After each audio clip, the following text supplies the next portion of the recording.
On behalf of the President of the Federal Republic of Nigeria, Dr.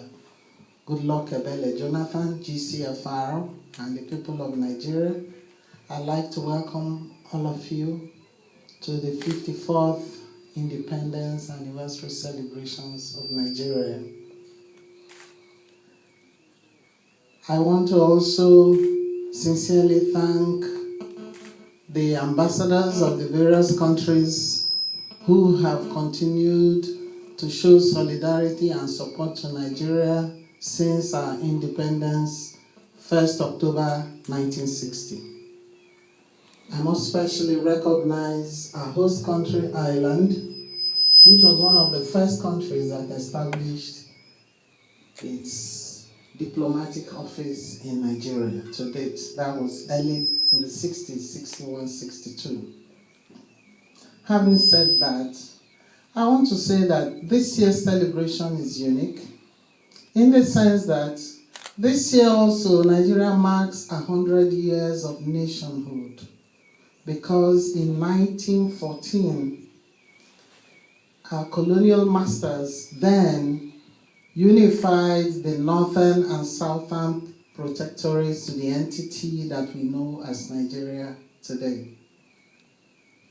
The journey to 100 years nationhood and 54th anniversary of independence has not been a smooth and sweet only for Nigeria, because after independence, Nigeria had witnessed a civil war and intermittent military incursions in our governance.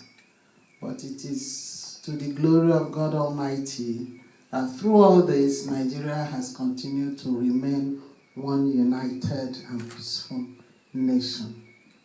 Having said that, the military interventions in government in Nigeria ended with the election of an elected president in May 1999.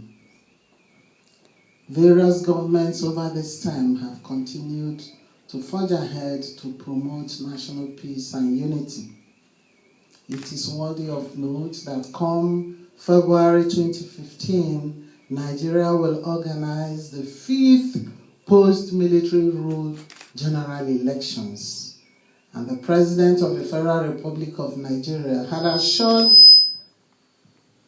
the world in his address at the 69th United Nations Assembly address that he will ensure that the elections that will come up in February 2015 will meet the best of global practices to further strengthen democracy and strengthen democratic institutions in Nigeria.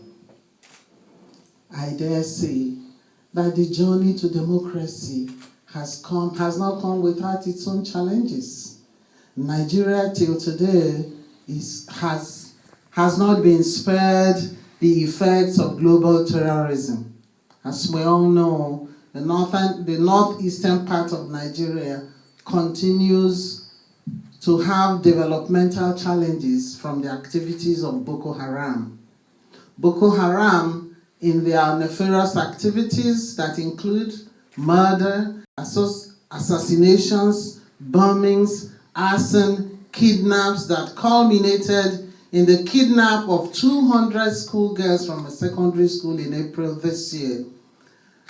And in dealing with this, the government of Nigeria had established a national strategy and deepened global support and assistance. At this point, I would like to express a profound appreciation to the government of France, which spearheaded the first security summit on Nigeria that took place in Paris in May this year.